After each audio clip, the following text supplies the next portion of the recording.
Growing up, Mother showed me and my sister how to balance a pebble on our foreheads when we were lying in bed at night. We had to try our hardest to keep it there through the night and into the safety of morning. She reminded us so that the evil fairy would not take us away while we slept. The evil fairy, she told us, was evil but not very bright, and she knew that people put paperweights, like pebbles, on light, flat things to keep them from flying away. And since we were both light and little and lying flat on our backs, the fairy could easily have taken us away like the wind, if not for the fact that we were safely weighted down by the pebbles on our foreheads. Mother always tried to smile when she told us this story, though I now think that must have been hard for her to do. We were young enough to believe her, young enough to not be scared, only afraid of disobeying her. The pebbles had to be right where she could see them, glowing faintly in the dim radiance of our nightlight. This, she told us, would be our protection. Sometimes, when we were still learning to balance, Mother would dab a bit of white glue or toothpaste under the pebble to hold it in place, and we would have to wash it off in the morning. We couldn't do more than that. No ribbons, no elaborate restraints, since anything of that scale would clue in the fairy that this was no longer a paperweight, just an extension of ourselves, like a headpiece, and it could readily take us away. Claudia, naive and pure as she was, giggled every time our mother told us this disturbing story while tucking us into bed in the room that I shared with my sister. I used to laugh as well, at least in my mind, but later on, I was old enough to notice the tired look in my mother's eyes, the dull gleam of fear, the way she never missed a night to remind us, warn us, of our little bedtime ritual, even when she was working overtime at the factory and would be home late, later than our bedtime. She would call Ma'am, our grandmother, after dinner and have her remind us of our little routine before bed. She insisted on it. Ma'am thought it all rather silly, telling us that our mother had always been a very imaginative little girl and that she was allowing us to grow up in the same way. Whatever she thought of it, she let it continue, always dismissing it as a bit of good-natured foolishness. But I knew otherwise. Mother was trying to tell us something important, but she wouldn't tell us more than what she told us every night, even though she could tell I was beginning to believe her and could be trusted with the truth. Perhaps that was the truth, nothing more or less. I tried to help out and make sure little Claudia did as she was told. I tried to take it as seriously as I believed Mother took it. Even as early as then, I knew that for as long as I lived, I would follow the Pebble Ritual at bedtime. During the daylight hours, I could still almost feel the cool, reassuring weight of the pebble on my forehead as I went about my business. The sensation was the feeling of having survived another night. It grew to become a palpable feeling. It was almost like I could glance into a mirror and see the round impression on my skin. It was a mark of honor, of duty, of memory, of life. Despite all that, I'm not quite sure if I ever obeyed out of any real belief, at least not when I was younger. Call it superstition, old habits perhaps, or a reminder of our mother after she had died, even before Ma'am did. I'm sure Claudia would have continued to follow in my footsteps if she were still around. I was quite sure of that, but I wasn't sure of other things. I wasn't sure if all this time Mother had been hiding the warding off ritual under the guise of a children's game. She kept it up for as long as she could, while the age of gullibility still hung over us. She said that we could stop when we were older, when we were too big for the evil fairy to carry away, pebble or no pebble. I'm not sure whether she also used the idea of an evil fairy to hide something far worse. She called the fairy evil because she believed children could understand the concept of evil. It was in every fairy tale, even the ones that were bleached of all their traditional morbidity. But I think now that while she had been honest about the evil, she wasn't entirely truthful about other things. Whether it even was a fairy was up for debate, but whether it was evil, there can be no doubt. For instance, I find it an evil thing to leave no body behind the next morning, in any condition. Only a terrible and permanent confusion, a deep disorientation for anyone left behind, a swift and permanent kidnapping with no ransom note, no note at all.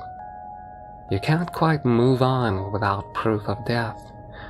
Neither can you stay rooted in this one moment in time when you had woken up at dawn to find your sister gone, leaving only the pebble on her pillow from where it had slid off her forehead in the night. Perhaps she had done it on purpose. I wondered endlessly since then. Who wouldn't be tempted to? I'd had the same thought myself in my occasional rebelliousness as a young, growing child, curious about the boundaries to rules whose dangers were not yet clear to me. It was easy enough to achieve. A mere tilt of the chin, a slight turn of the head, and the pebble, unglued, would slide right off.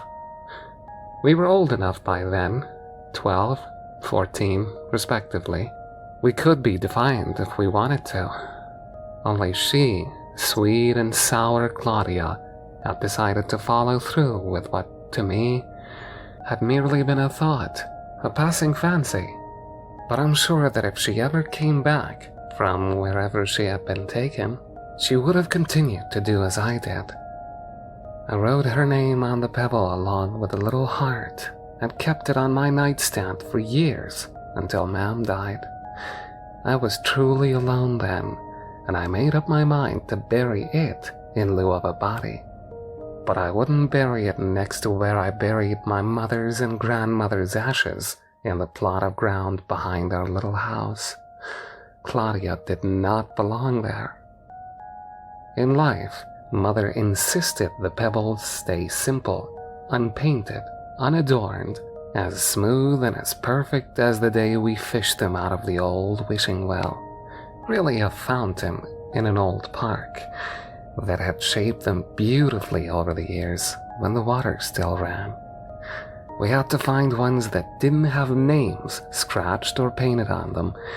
If we accidentally pulled a named pebble out of the water, we had to kiss it before tossing it back in.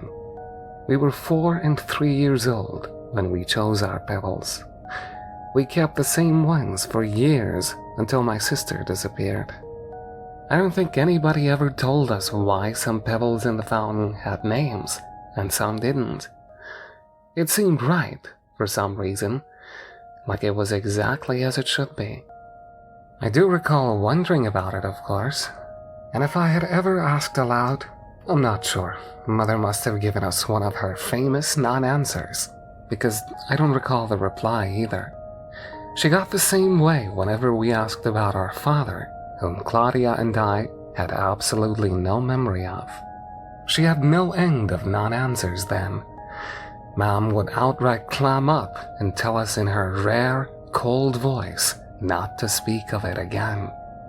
I cried once when Mom gave me that voice, and later that night, as if to apologize on her behalf, Mother told us a different story to explain why we didn't have a father. It was because a fairy had given us to her when we were babies. "A good fairy?" asked little Claudia, and Mother paused, thought about it, then she smiled. "Yes, dear," she said. A good fairy." She said she had made a wish at a wishing well. After she had me, she was so delighted that she went back to the well 2 years later and got my sister. I liked this story, and so did Claudia. until we were just of the age that we knew where children actually came from, and began to understand as well why Ma'am had been so disappointed in our lack of a father in the picture. Some of our classmates had the same situation at home. The only difference was they didn't have to hide under a pebble to keep their mother's secret. I think this was when Claudia let the pebble drop. Years after that empty morning when I was sure my sister would not be coming back, I knew I had to write her name on the pebble she had left behind. Like everything else about the fountain, the pebbles, the fairy, both good and evil, it made sense to me without explanation. I suppose I got that from my mother and her imagination. Ma'am was convinced that Claudia had run away, eloped with a boy from class who had given her her first kiss. But the timing was strange to me, and nobody at school, not even the boy, had heard of her again. We had no suspects to offer the police, no leads to offer the search party, no motive, no trace, no answers. Just a pebble, and that I couldn't explain, not without repeating word for word the fairy tale Mother had used as our only explanation for what was going on. And fairy tales are not something you tell police officers if you want them to take you seriously. So I said nothing. Mom started going senile and didn't seem to mind that I had stopped going to school to take care of her. It was hard being in that house after Mom died, pneumonia, just 2 years before Claudia disappeared. But it was harder to be at school for some reason. I slept for days and cried for nights. Sometimes I would wake up feeling the gentle weight of the pebble on my forehead, perfectly balanced after years of practice, and flick my eyes to the side, peering past the nightlight to see if my sister had reappeared in bed. Sometimes I thought I saw a shadow. Once on a suffocatingly warm night in June, I had left the window open, another one of Mother's no-nos. My sleep had become fragmented, and I was used to waking up several times in the night, always checking to see if Claudia had come back. That night, I woke up to see the curtain blowing inward gently, silently, in the summer breeze like someone breathing into the room. I waited for it to float back down so I could see my sister's bed across the small room from me, against the other wall. The waving curtain had obstructed my view of the bed, and when it finally waved back down with the passing breeze, I thought I saw a shadow, a trick of my mind, desperate to see Claudia again. Half asleep, I tilted my head to the side ever so slightly, straining to follow the shadow, and the pebble began to slip. In reflex, I reached up to hold it against my forehead and rebalance it.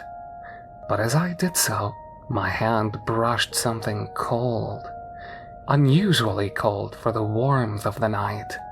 It felt like a pocket of dry, frigid air hovering just over the pebble, as if a ghostly hand had reached for it at the same time as I had, brushing its chilly fingers against mine. I sat up quickly, the pebble now clutched in my hand, and swerved to turn on the side lamp. There was nothing unusual in the room, and the curtains continued to heave gently in the breath of the night. My sister had not returned. I was utterly alone.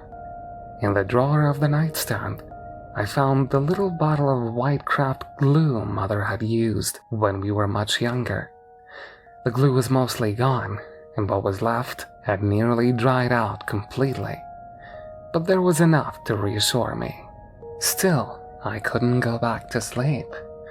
With my eyes shut tight, feigning sleep, I could feel a gentle, cool, steady breeze washing directly against and over the pebble on my forehead and nowhere else, as if something were trying to blow it off me or trying to test its weight. The curtains did not move. I had closed the window again. The second time it happened a few nights later, I ran from the room, crying in fright. The pebble had nearly fallen off my forehead, though the windows were shut and I hadn't moved a muscle. The glue had stopped working, and I couldn't get myself warm in the sudden chill. Couldn't stop my hands trembling. I ran straight to Mam's room, which she used to share with Mother when they were both alive. Mam had still been alive at the time, if you could call that alive. She barely knew when she was awake, but she was lucid enough to recognize me when I flew to her room in a fit of panic, not wanting to be alone. She stroked my hair as I cried with my head on her lap, not asking what was wrong, perhaps not realizing anything was wrong.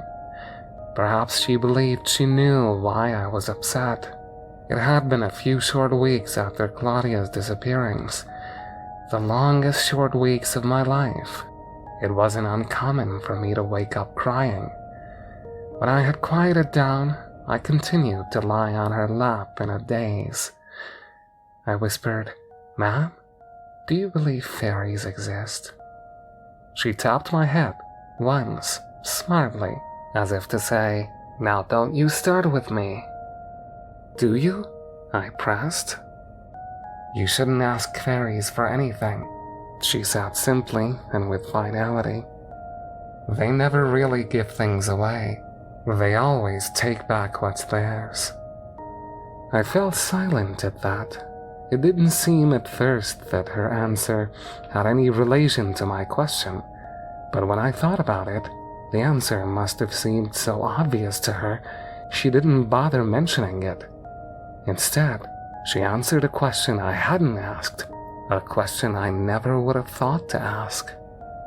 She died peacefully in her sleep 4 years later.